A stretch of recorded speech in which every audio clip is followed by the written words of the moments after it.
Lazy D here. Today I'm working on this 2014 Kawasaki Mule 4010. The last time I serviced this unit, probably 6 months ago, I had noticed that there was some corrosion on the dipstick, enough to where I wanted to replace it, and I did replace it because I was afraid it was going to snap off inside the engine, or part of it. The dipsticks on these are riveted together. So I did that, and now it's come back for another service, and in the meantime, I've gotten the parts to replace the dipstick tube because it was so corroded inside. So I don't know what the cause of this problem was, but I'm going to replace the dipstick tube and dipstick, and we're going to start fresh. And if this problem happens again, we'll go from there. My best guess at this point is that maybe the dipstick wasn't inserted all the way at some point, and water was working its way into the engine from there and just corroded the steel dipstick tube. Looking at the dipstick here, I had to trim this to get it to fit in with this corroded tube. But you can see when I pull this out, a ton of rust comes out on this tube. So the inside of this tube is heavily corroded, and every time I put the dipstick in and out, some of that stuff comes off. So obviously needs to be replaced. I'm gonna try to stick the camera. You can see just the start of it there, but the dipstick, the dipstick tube the whole way down is corroded like that.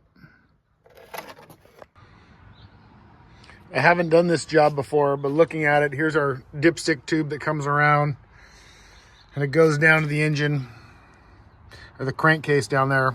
Pretty hard to get to. It almost looks like you could try to hit this bolt down here and maybe get it out. You'd probably be super frustrated and waste a bunch of time. So what I'm going to do is I'm just going to take everything off. So I'm going to take this paneling off, this ducting air, or the belt air ducting off, the outer cover off, both clutches off, and then the lower cover, and then there's a bracket in between the engine and transmission I'm going to pop off, and I should be able to get to it pretty easy. It sounds like a lot of work, but these are pretty easy to take apart. So I'm not going to go through every single step here, but I'll hit the key points.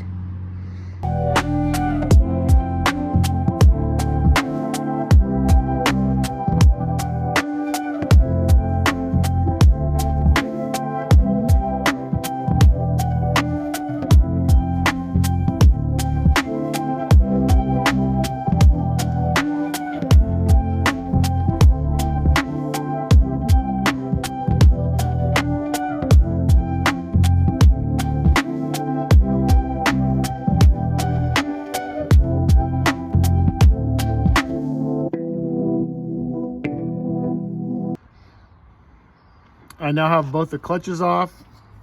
The secondary clutch, this is a right hand thread, normal thread, left hand loosey bolt. Some of these are backwards, this one's not.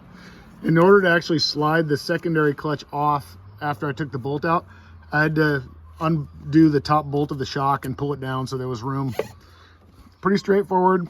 To get the primary off, you're gonna need a primary puller tool for a Kawasaki. Next step here I'm gonna do is take these, I believe these are 12 millimeters. There's 8 of them. I'm going to take them all out, and this lower cover should come off and expose what we're trying to get to.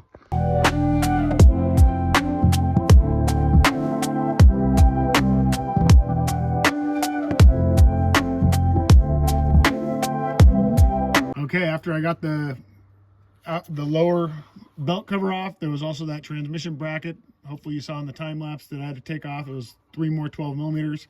Now I have, I can see the dipstick tube and the bolts I want to get out. So there's one more 12 millimeter on this side, and then 2 10s. And then on the other side, where we check the oil, there's a bracket that also has to come off that's 2 10 millimeters.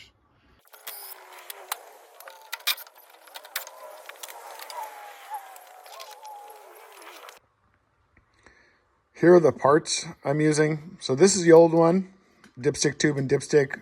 This is the new one. As you can see, they're not the same, which is pretty bizarre. I went on Partzilla and used their manufacturer exploded parts diagrams to get these parts. When I first started looking at this, it's unfortunate. You get a bike all apart and then you look at the parts and they're not exactly what you expected them to be or match what you're taking out. I went back and reviewed a couple model year, 1+1, -1 of the, I thought this was a 2014. It's actually a 2015, but I went and looked through the parts manuals. It's both of them, they all call for this updated dipstick. So I don't know if something changed. It fits a little different, but it does fit in. So I'm going to show you the the differences. I'm going to put in here also the part numbers of these, of the new dipstick tube, and O-ring.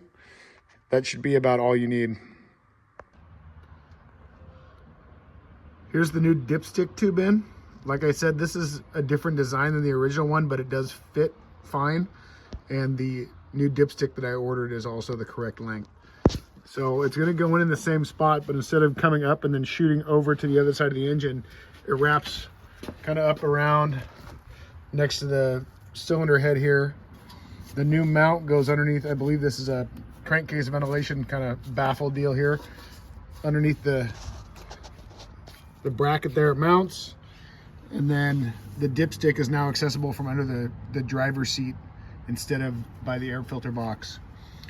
The thing I had to do also is, normally you can see where I broke them off here, and maybe you call it a hack. I'm just making it work here. So these are what normally would hold the wiring harness in place. They're like these steel tabs similar to this one.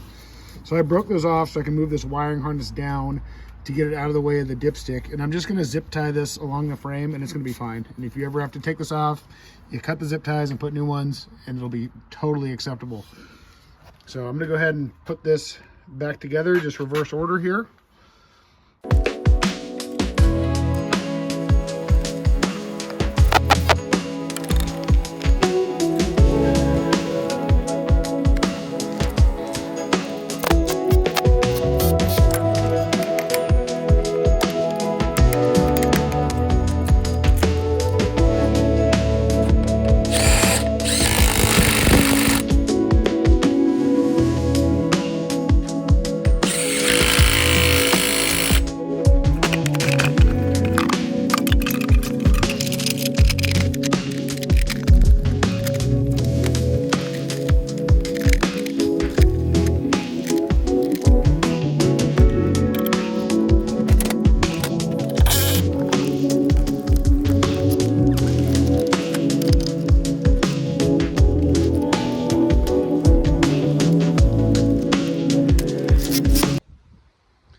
Thanks for watching this video. If it was helpful, go ahead, like, comment, or subscribe.